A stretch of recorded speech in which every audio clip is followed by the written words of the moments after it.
To fully understand the unnerving nature of this story, you need to know something about me. I am hard of hearing. There are nuances in life I know I'll never catch, which is exactly why this experience haunts me. I'm left forever wondering what I missed and what I should have done differently. This all began about a year ago. The holidays had just ended, and I was settling back into the quiet rhythm of life after all the travel and family chaos. I live in a cozy, small suburban neighborhood in southern Quebec, right next to a forest. It's the kind of place where everyone knows each other, which I love for its warm, safe feeling. That winter, like many others, I took my dog Monty, an energetic Rottweiler Husky mix, for walks in those familiar woods.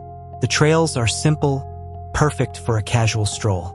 I remember this particular afternoon vividly. I'd had a late lunch and decided to walk it off with Monty. He went crazy with excitement, as always, when we turned toward the forest entrance. It was a cold February day, with a fresh, untouched blanket of snow covering the paths, a nearly perfect white canvas. I let Monty off his leash to run. I noticed some yellow patches and boot prints, signs that other dog walkers had been through earlier, but as most people walk before noon, I didn't expect to see another soul. About 30 minutes in, we reached a fork. One path was completely untouched by footprints. Feeling a little adventurous, I took it. I know these trails well, so I wasn't worried. It led to a clearing, a great spot to try out the binoculars I'd gotten for Christmas. I scanned the tree line and froze. In the distance was a strange shape, a blue tarp, a makeshift shelter.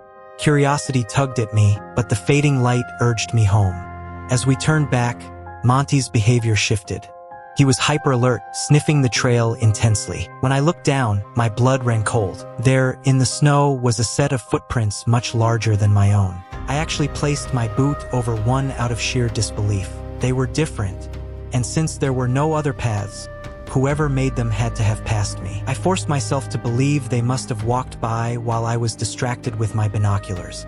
But as darkness fell and we hurried back, Monty stopped dead and erupted into frantic barking in my direction. I turned, and there he was, a man, maybe 6 feet 4 inches, in charcoal snow pants and a white camouflage jacket, standing barely a meter away. He was perfectly still, hands in his pockets. I didn't recognize him from the neighborhood. He seemed to be muttering something, but in the poor light, I couldn't read his lips or even tell if he was speaking English or French. I felt a surge of panic and stupidity for not bringing my phone.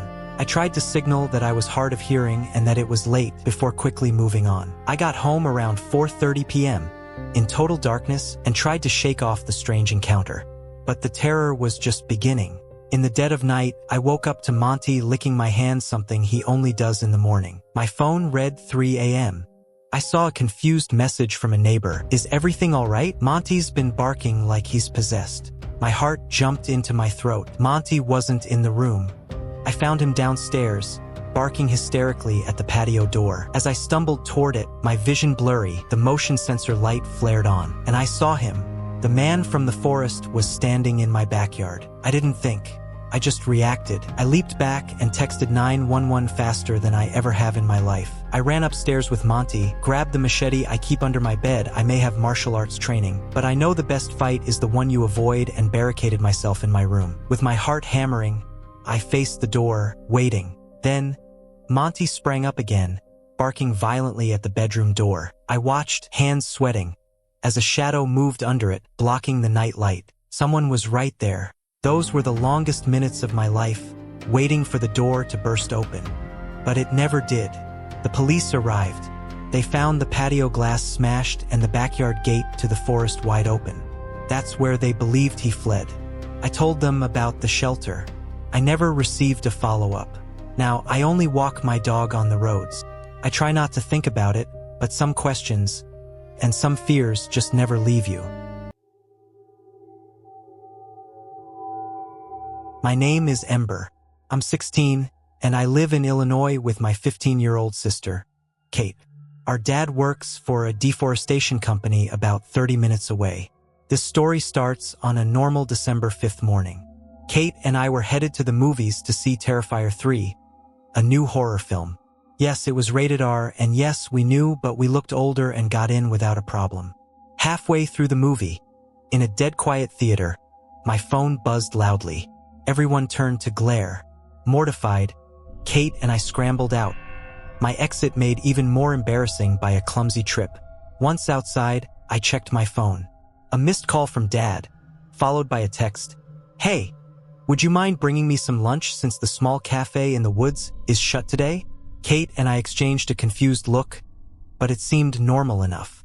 We drove home, packed his lunch, and headed to the woods. He worked in a place I'd always found beautiful and peaceful, not eerie.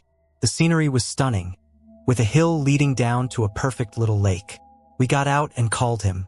No answer. Why wouldn't he pick up if he just asked for lunch? I texted instead. The 3 typing dots appeared. His reply: walk down the small hill and wait for me at the lake. We followed the instruction. The winter sun was setting, painting the sky a radiant orange. Kate pointed toward the lake. There, on the deck, was a man in black with his back to us. We assumed it was our dad. We called his name. He didn't move. A deep unease settled over us. I slowly pulled back his hood. A stranger's face turned to meet us, grinning like a maniac, waving my dad's phone. I screamed, "Why do you have my dad's phone?" He didn't speak. He just lunged, grabbing Kate's arm. I yanked her free and we ran. The sound of his stomping footsteps chased us through the woods. We finally reached the car, slammed the doors, and locked them just as he appeared at my window. He crouched down, disappearing from view as I reversed and sped away in a blind panic. We arrived home breathless to find both our parents there. Our dad was furious his phone had been stolen at work. The man had used it to lure us. Dad called the police. They tracked the phone via its IMEI number, finding it abandoned on the lake deck. They returned it and said there was little else they could do. I desperately wanted that to be the end. It wasn't. 6 hours later, at 1 a.m., an unknown number texted me, "I like that your house is lit only by your bedroom TV." My blood turned to ice. I paused my TV. Silence, then rustling outside my second-story window. I peered through the blinds. It was him, smiling, pointing a gun directly at my window. I screamed and jerked back as the glass exploded into my room. My family came rushing in. I screamed for them to get down. My dad looked. He was gone. Then bang. More shattering glass from the kitchen downstairs. We locked ourselves in a bedroom as Kate called 911, sobbing in my mom's arms. One horrifying question looped in my mind. How did he find our house? The police arrived, searched the house, and found nothing. But then, an officer suggested checking my car. There, on the tire, was a hidden AirTag. That's how he tracked us. That's why he crouched by my car in the woods. The police increased patrols. Months later, he's still never been found, and he hasn't returned. I'm left traumatized and feeling like a fool, the older sister who didn't question why Dad would only text. I'll never be that careless again, especially when someone else's safety is in my hands.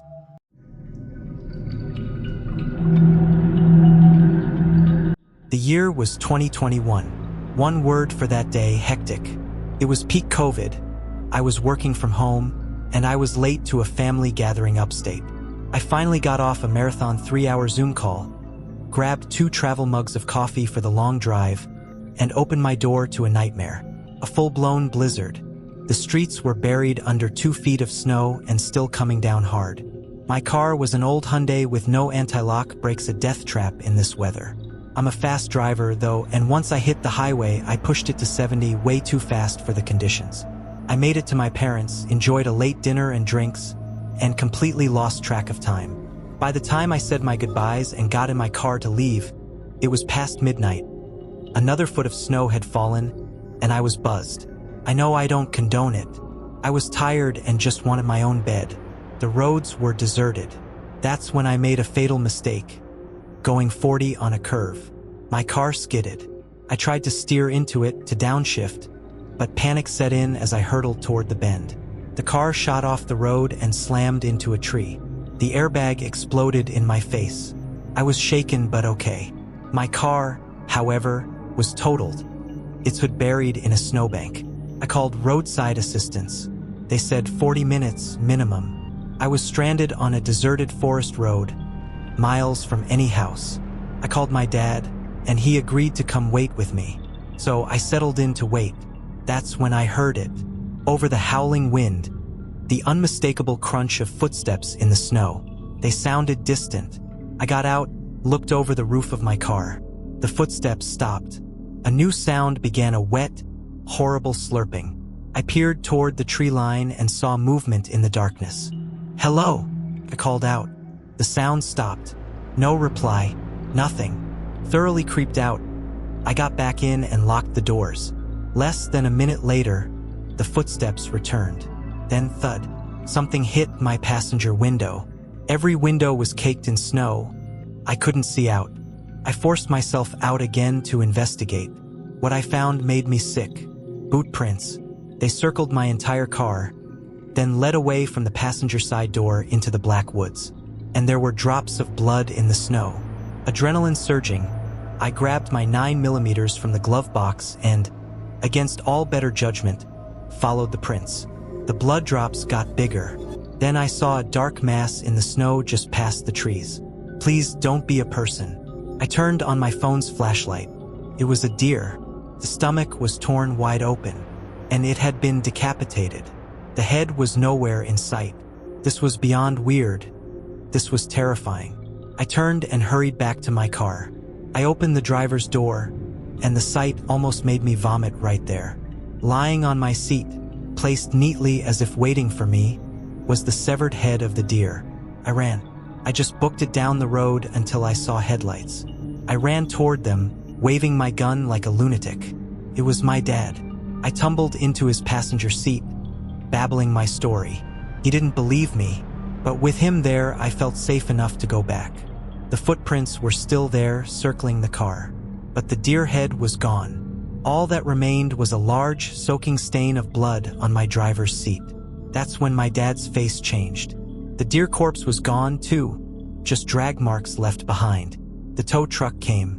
My dad asked if I wanted to call the police, but I was just done, exhausted, shaken, and convinced it wouldn't help. I have no idea who or what was in those woods that night. Were they trying to scare me? Or was I moments away from something far, far worse? I'll never know.